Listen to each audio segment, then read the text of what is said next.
So guys, Donald Trump is keeping to his word as a U.S. surveillance team have arrived Nigeria for intelligence gathering.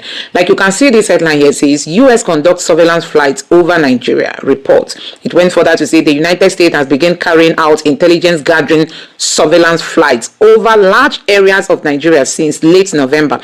According to flight tracking data and current and former U.S. officials, Reuters reported exclusively on Monday, and you can see it here from this Reuters website, dated 22nd December 2025, and it says, exclusive, U.S. conducting surveillance flights over Nigeria after Trump intervention threat. So the U.S. is in Nigeria gathering intelligence information. This one is coming from Vanguard, dated December 22nd, 2025. It says, U.S. conducts surveillance flights over Nigeria after Trump's threat. So Trump is keeping to his word, and you can see here it says the U.S. Air Force conducts ISR operation on ISWAP stronghold in Zambiza Forest and Al Farouk in Borno State, northeast Nigeria. 4 days in a row of ISR on the 2 Islamic State provinces in Nigeria. So guys, Trump is ready to root out these bad guys, and this one says, breaking news.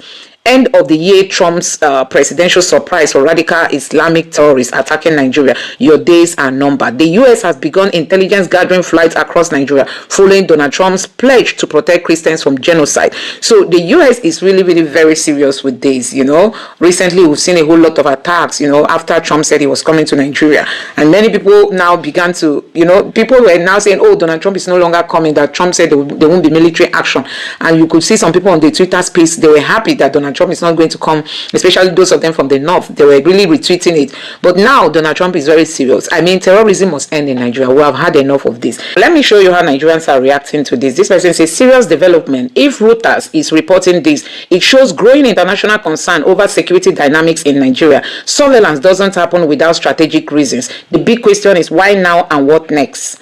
And this person says, I am not even surprised. Fear US, fear Trump. He won't make a statement without action. He does his things unaware. Ask Iran if they had prior knowledge of invasion of their nuclear plants. So guys, this is it. And this person said, low. So you impose visa restriction on Nigeria. They fly into our airspace unauthorized. Almost not Tinubu mediocrity, I blame. Our mediocrity is too much. How will a UFO conduct surveillance in your territory and you are not aware? Poor leader, poor government. Anyway, US is actually working with the Tinubu's government. That I know for sure. Now, this person said, Trump will hit those terrorists very hard. I want to believe the surveillance is to track militants like Boko Haram, ISWAP, in order to improve counter-terrorism effort and aid to locating kidnapped individuals, which will strengthen U.S.-Nigeria security cooperation. This is me believing that the federal government is aware, since it was reported that both countries signed an MOU recently. But if the federal government isn't aware, then it raises concern over our national sovereignty, a potential foreign interference. Is Trump about to carry out the threat of military intervention to help save Christians? Time will tell. Well, Trump is actually working with the Tinubu's government. And this one says some northern elites will be mad hearing this. A lot of them have started changing their position, as we've been seeing lately. People who have been sponsoring and supporting the carnage the animals have been visiting on innocent Nigerians. And this person said they are already done all they want to do. That's why Nigerians even know about this now, sleeping country. So this person is actually saying that the US must have finished conducting their surveillance. That's why the news is out now. Yes, actually, the news said they started since around November, gathering intelligence. So by now, the US have gathered all the information they need. They are also going to be assisting the Nigerian military, in targeting all these people. We just hope that this terrorism will come to an end. Now, I'm going to allow you to see how Arise TV News has captured this headline. Take your time, watch this video, and let me know your thoughts in the comment section below. Please don't forget to subscribe and turn on the bell notification. Now take a look. The United States has been conducting intelligence gathering surveillance flights over Nigeria since late November, following President Donald Trump's warning of military intervention over alleged Christian persecution. This is according to flight tracking data and current and former U.S. officials. However, the Minister of Information and National Orientation, Mohammed Idris, announced on Monday that the recent diplomatic tensions between both countries have been resolved through firm and respectful engagement. Idris pointed to the 5-year, $5.1 billion bilateral health cooperation agreement signed between both nations as proof of strengthened ties, describing it as the largest co-investment by another country under Trump's America First global health strategy. The surveillance missions are believed to track down a kidnapped U.S. pilot in Niger and gather intelligence on military groups operating in Nigeria. Meanwhile, the Information Minister, Mohammed Idris, announced that President Bola Ahmed Tinubu has officially declared that any armed group that kidnaps children, attacks farmers, or terrorizes communities will now be classified and dealt with as a terrorist organization.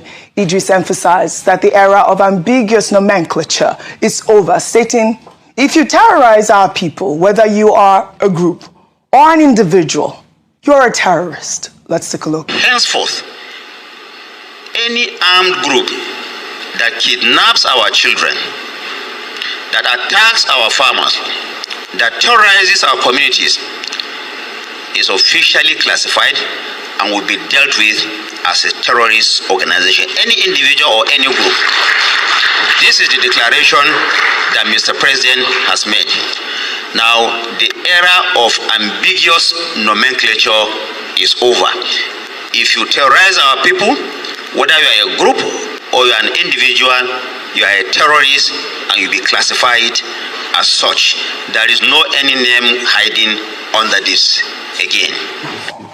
All right, let me take some reactions. This is from Ade Banji, who wrote, "What about those who have already perpetrated these evils before now? Will there be accountability for past crimes, justice for victims, and closure for affected communities?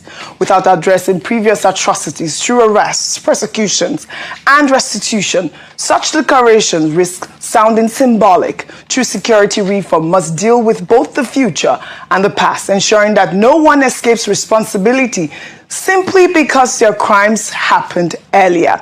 And Jaden wrote, and the talk about the release of these children, the safe release of the 130 St. Mary's students is a relief, but our schools should never be battlegrounds. It's time for systemic change, better security, stronger enforcement, and accountability, so no child ever faces this terror. Again, I would also like to share my joy with the release of these abducted Niger students. I mean, finally, they've all been released. Hopefully, they get reunited with their families. And those kidnappers, they're now terrorists, according to President Bola Ahmed Tinubu. So hopefully, are we going to see their arrest? How were they released? Those are some of the questions that, people were posing online.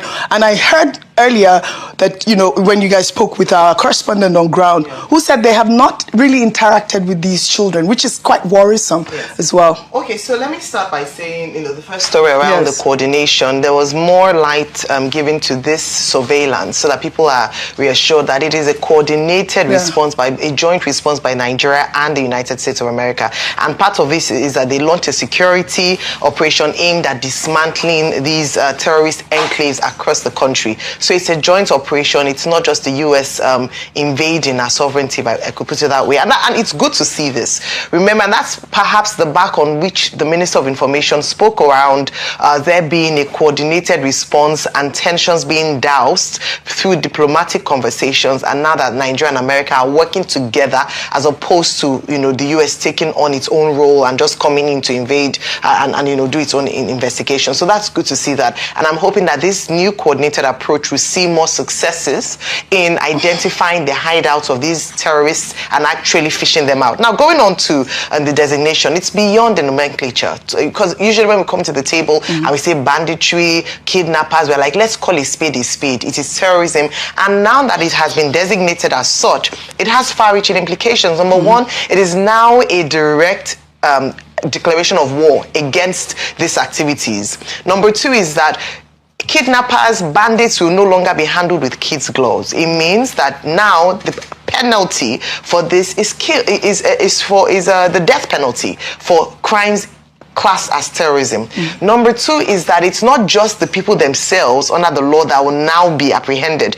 Even those who are working with them, they are informants, they are financiers. They will also face could also face the death penalty as well. So this is a note of warning to villagers and people who work with them, provide them with phone cards, food and all that, supply them with these things. You can be apprehended and you might very well face the death penalty. So this is a cease and desist at its highest level. Another aspect is also now international collaboration. This means that there can be an official extradition for those who have been suspected of either directly involved in the acts of terrorism or financing terrorism. So the names that we've been asking for, those names or the investigations under the people who are financing terrorism can then come under. So this is wider reaching. This is a step in the right direction, and this means that this administration is putting its boots down, that thus far and no more. We are serious about tackling this menace, and now it is a serious crime. It is classed as terrorism. Nigeria and the United States have launched a joint operation to map and surveil terrorist cells operating in remote and urban locations. Now, the United States is providing advanced intelligence, recce capabilities, and capacity building support. The United States had been conducting intelligence gathering flights over large parts of Nigeria since late November. That's according to flight tracking data and current and former US officials. Now, this is happening as a sign of increased security cooperation between the countries, United States and Nigeria. Now, the surveillance flights operated by Mississippi-based Tenax Aerospace typically takes off from Ghana, flies over Nigeria, and then returns to Accra, the Ghanaian capital. Now, the aircraft that is being used is called a Gulfstream V or Gulfstream 5. It's often modified for intelligence surveillance. Now, all of this as efforts continue in protecting vulnerable communities from religious, cultural, and other forms of targeted violence. Now, the United States Department of Homeland Security has increased the financial incentive for undocumented migrants to voluntarily leave the United States. Now, they've increased it from $1,000 to $3,000 effective until the 31st of this month. The initiative is part of the Trump administration's broader immigration enforcement strategy, aiming to reduce the number of undocumented migrants in the United States. Eligible migrants can they can register their intention through the CBP Home app. Now, that CBP Home app is a rebranded version of the CBP One platform, and then once they do that, they would receive this $3,000 stipend. They'd also receive a free airfare to their home country and a waiver of certain civil fines or penalties. Homeland Security Secretary Kristi Noem, and she emphasized that those who do not take the advantage of this offer will face arrest and deportation with permanent restrictions on re-entry to the United States. Now, the Trump administration frames this initiative as a cost-effective alternative to detention and deportation, which costs around $17,000 per person. Now, yesterday, we did break the news of the Trump administration's recalling of nearly 30 career diplomats from ambassadorial and senior embassy posts, many of them in Africa. That included the Nigerian ambassador too. But what we're hearing now is that his administration is set to promote loyal ambassadors to key diplomatic positions. That means that the recalled diplomats, mostly career foreign service officers, will be reassigned, as I was mentioning, to other roles in Washington rather than losing their jobs entirely. That's as Secretary of State Marco Rubio revealed that the administration has unveiled a fresh roster of hundreds of promoted diplomats following tweaks to evaluation criteria and panels. Meanwhile, the American Foreign Service Association has expressed concern that the promotion system is being skewed to favor those cozy with the administration, risking politicization of the Foreign Service. Well, let's move on to our newspaper headlines from across Nigeria and indeed the world. As ever, we begin with the front page of This Day. And This Day does lead with reports that Nigeria and the United States, as we just heard in the world brief, have commenced a joint intelligence-driven operation to map and dismantle terrorist enclaves nationwide. This is with US surveillance and advisory support, complementing these intensified deployments by Nigerian security forces to curb terrorism and ensure nationwide security. The front page of This Day also has this standout story, which is again reporting the death of Arthur Christopher Mbanefo, who is a former United Nations representative and ICANN president. He lost his life at the age of 95 years. He is a distinguished accountant and statesman. He also served as pro-chancellor of Lagos's Obafemi Awolowo and Ahmadu Bello universities. It is Tuesday, and as ever on Tuesday, we had the legal insert into this day, which includes The Advocate, which is a column written by Onikepo Braithwaite. So on this week's edition, she writes on the Supreme Court's judgment on emergency rule, examining its constitutional implications. Now, the limits also she discusses, she talks about the limits of presidential powers and the debate between strict constitutional interpretation and pragmatic governance in resolving state-level crises. As always, a very interesting read. We've got a double whammy up next. Let's take a look at the Daily Sun and the New Telegraph.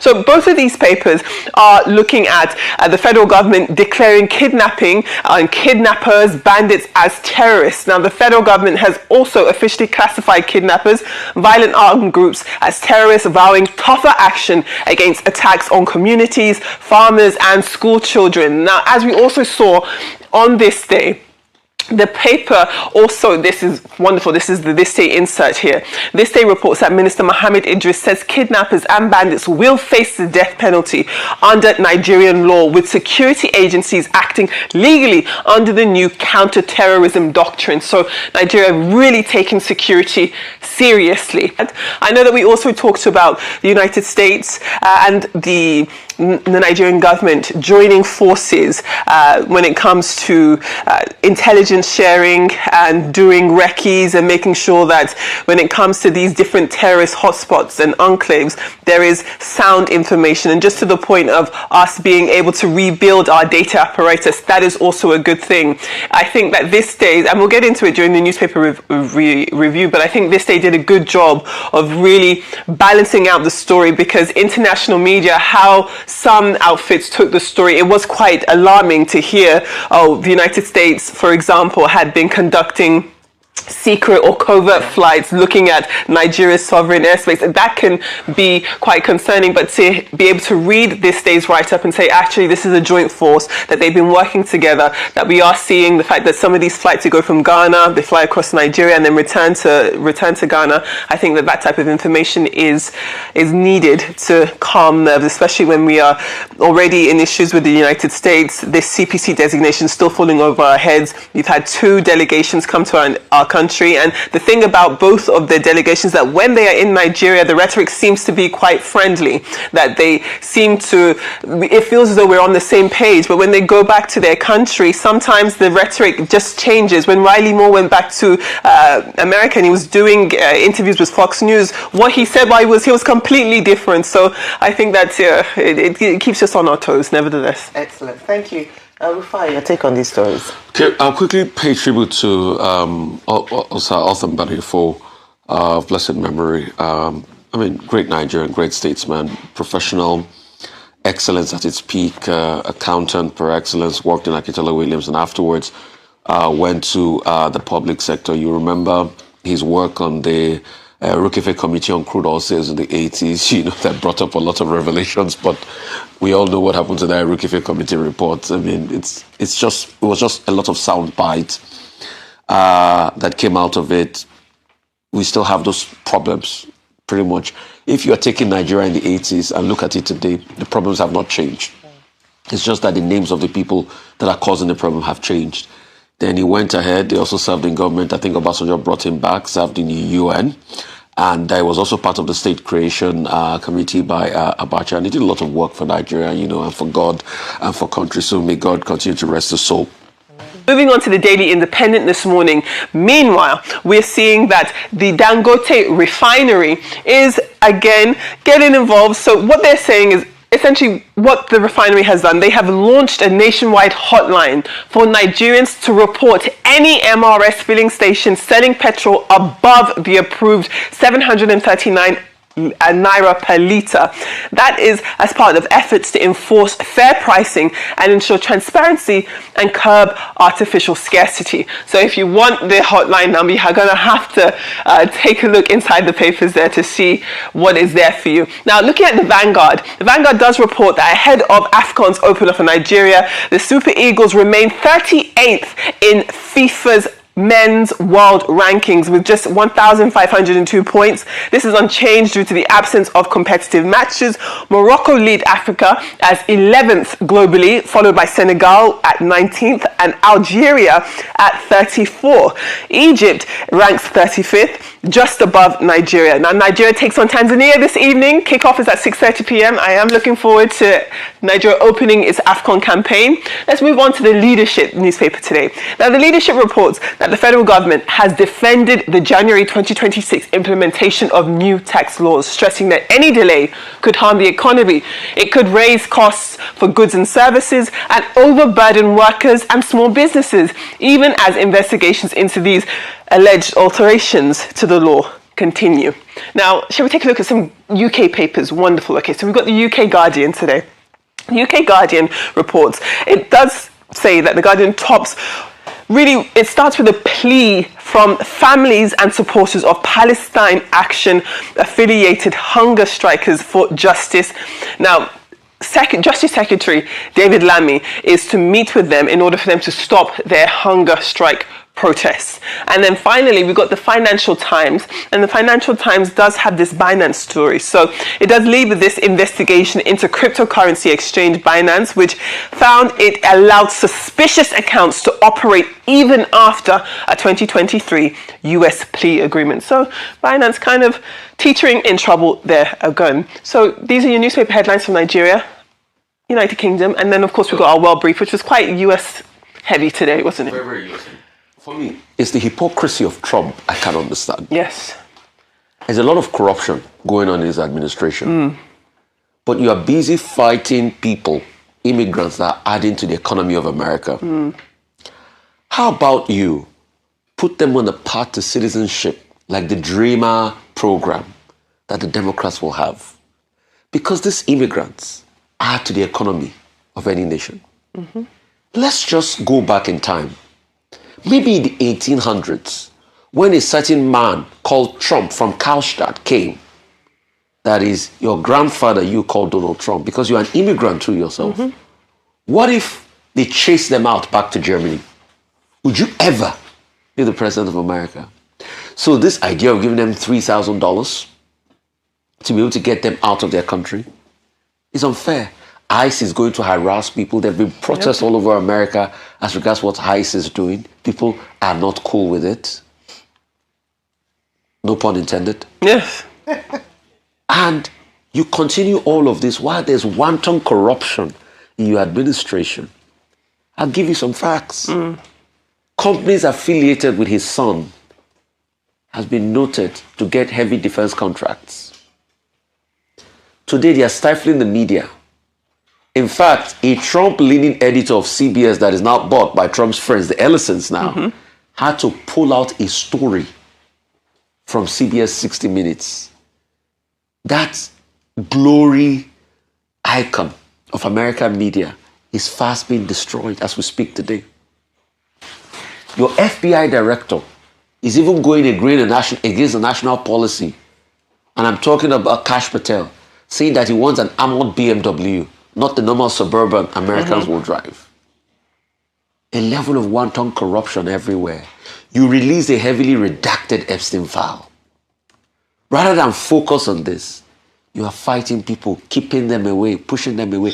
In fact, you are even low on the charts as regards immigration. Your opinion polls as regards immigration, a lot of Americans do not believe that you can solve the immigration problem.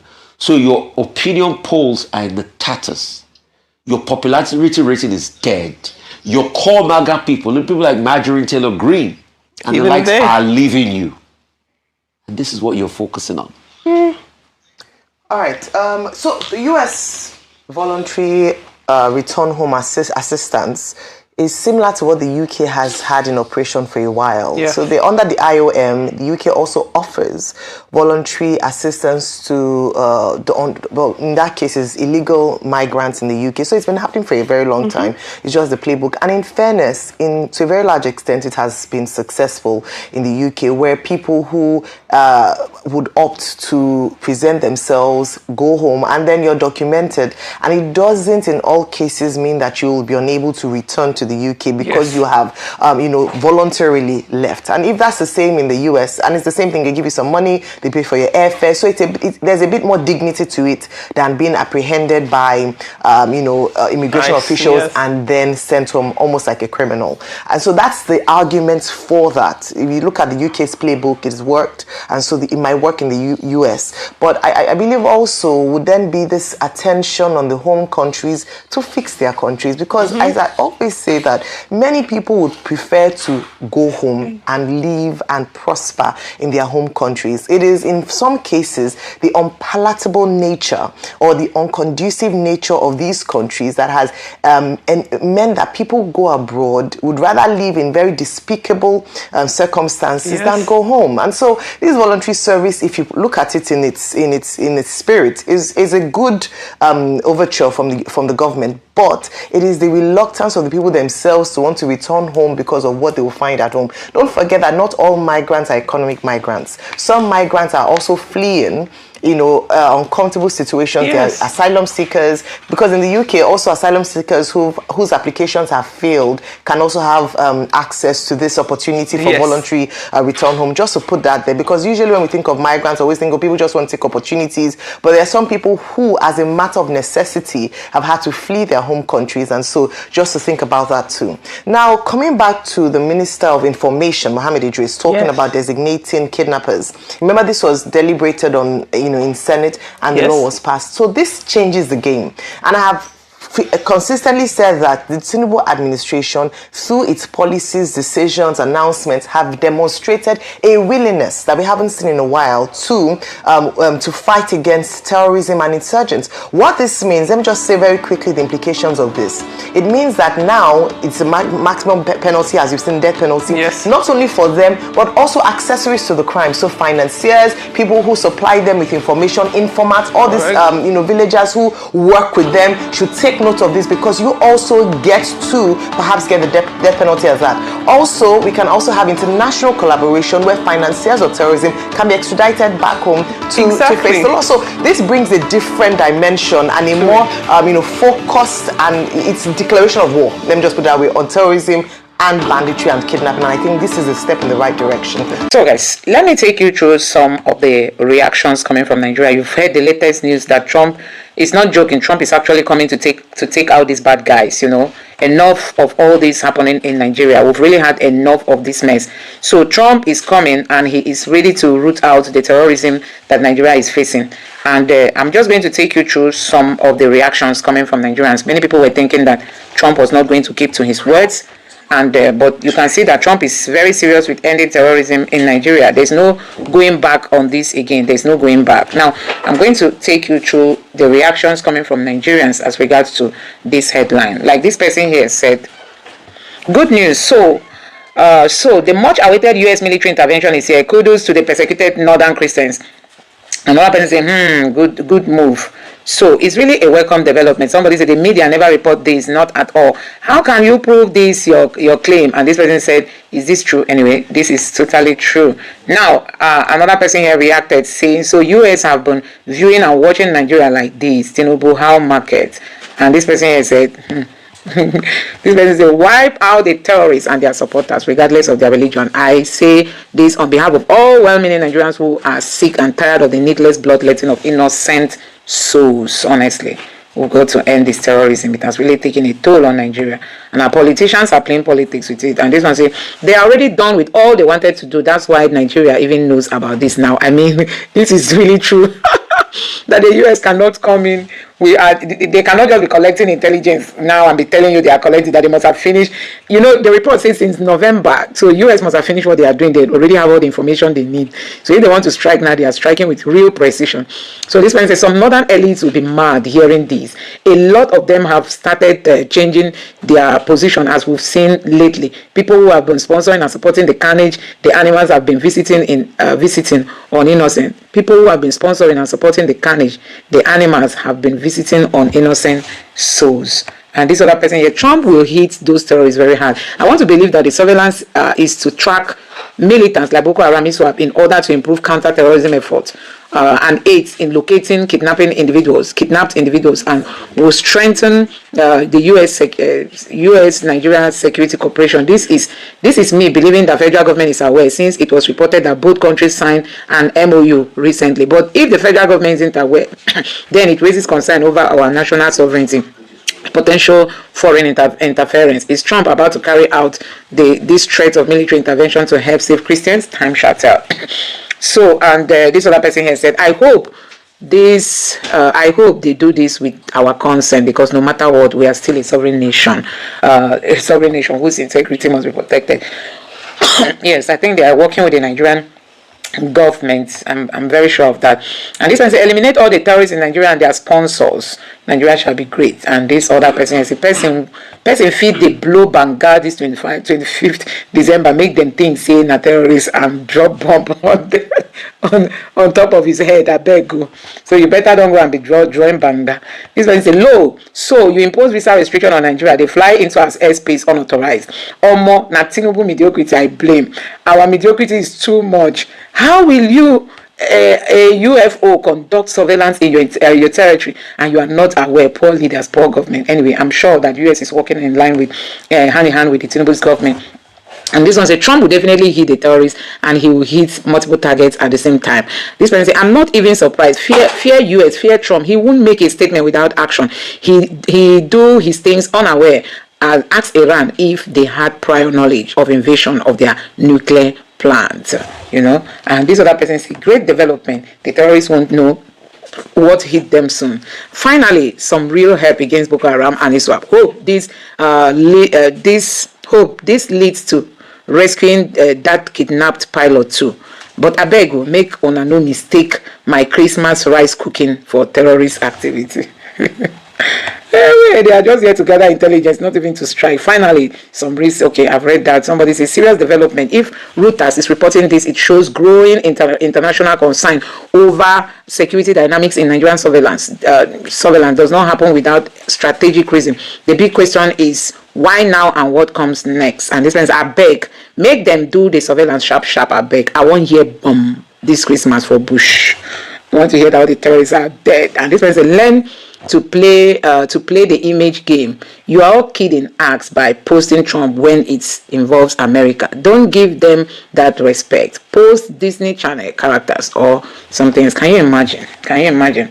To what end, please? They already ruled out military action against terrorists in Nigeria. It means we are stuck with our government who doesn't care if we die or live. So, and this one says it can't be like USA is more serious about Nigeria than its government. This means a low-key surveillance. Hopefully they root out this unrest. I mean, we can't wait to see Nigeria rebound, But the problem is this terrorism is an ideology fight. Even if Trump comes now and decimates them, they will still want to regroup again later. The only thing that we should really be canvassing, yes, we want Trump to come. At the same time, the northern leaders have to start talking about. So guys, there is an article here written by nnamdi titled The Troubling Case of Army Miyetti Allah, a Nation of Double Standard. The Troubling Case of Army Miyetti Allah. And it went ahead to say here, let me read some section of the tweet.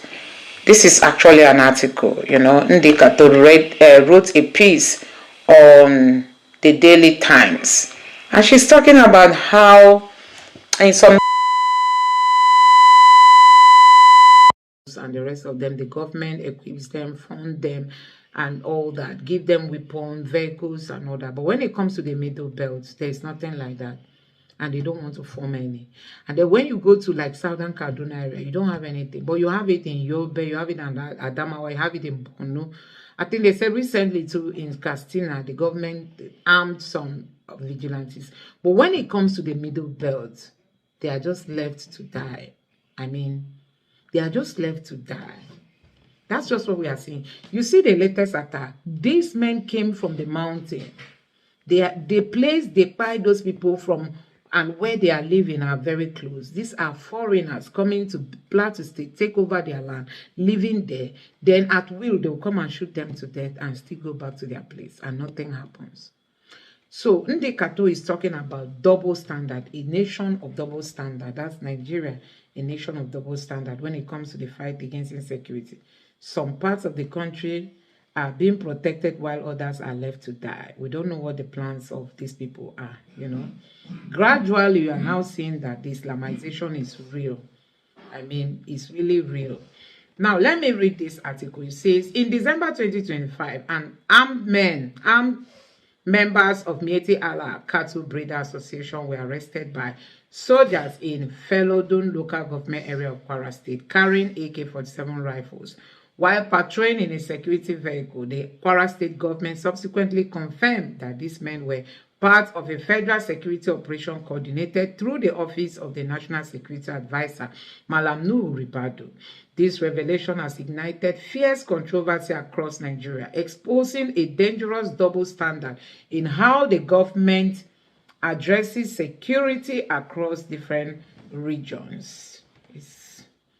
And it went ahead to say the decision to incorporate Mieti Allah members into a security framework is particularly alarming, given the organization's documented history of violence. In June 2018, following deadly attacks in Plateau State, Danladi Siroma, an official of Mieti Allah, publicly claimed responsibility, stating that the attacks were retaliatory, acknowledging that Fulani herdsmen carried out the violence. This was not an isolated statement, but part of a pattern where the organization has reportedly acknowledged or defended violence against farming communities across Nigeria's middle belt. The stark disparity in treatment between different Nigerian regions regarding self-defense is indefensible. Communities in the middle belt and southern Nigeria have been systematically prevented from organizing armed protection, even as they face existential threat. Dr. Beatrice Pogo, national president of the Middle Belt Forum, accused the Nigerian military of complicity, stating that when youths try to defend their communities, the military storms in, arrest them, confiscate their locally made gun, torture them, and hand them over to police who brutalize them, you know, and detain them without due process. In October 2017, prior to an attack in Ike Doro village in Plateau State, soldiers arrested everyone found with weapon and confiscated anything that could be used in self-defense. The soldiers reportedly told villagers to spend the night in a classroom, promising protection, but then withdrew. Militia men allegedly dressed in military fatigue subsequently murdered 27 villagers who were sheltering in the classroom. This pattern has repeated across the Middle Belt, where communities are disarmed and then left defenseless against subsequent attacks. The contrast with northern communities could be more pronounced. The civilian joint tax in Borno State operates with full government backing under a hybrid security approach that has been deployed in parts of Northwest. These groups receive training, equipment, and official recognition, operating openly with government approval. Similar arrangement exists in Yobe, Adamawa State. The Katsina State government has publicly supported and equipped local vigilante groups. The civilian forces carry weapons, work alongside military personnel, receive logistical support from state authorities. The discriminatory security architecture raises fundamental questions about equal protection under Nigerian law. Why should citizens in some regions be empowered to protect themselves while others face arrest for attempting the same? Why should an organization with documented involvement in communal violence receive weapons and integration into security operation while peaceful farming communities are criminalized for self-defense? The NSA involved in arming Mieti Allah members demand immediate investigation and accountability. An independent probe into the role of the NSA and the Kwara State government is imperative. There is a chain of official contradiction, confession, denial, reversal that have exposed dangerous fault lines within Nigeria's national security architecture.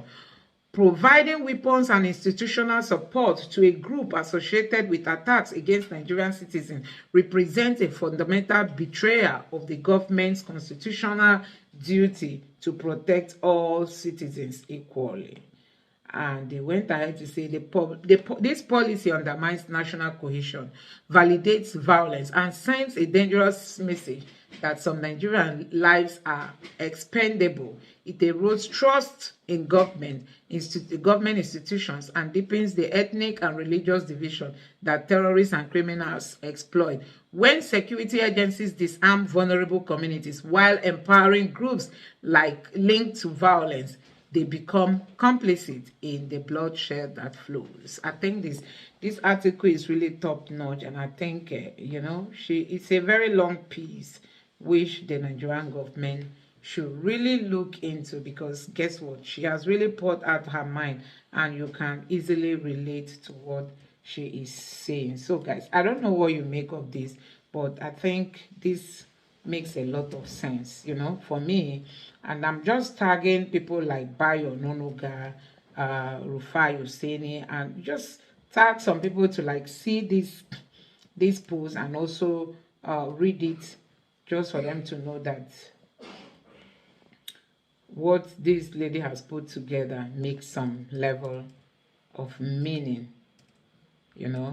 But let me know what you think about this, because we cannot just pretend as if nothing is happening.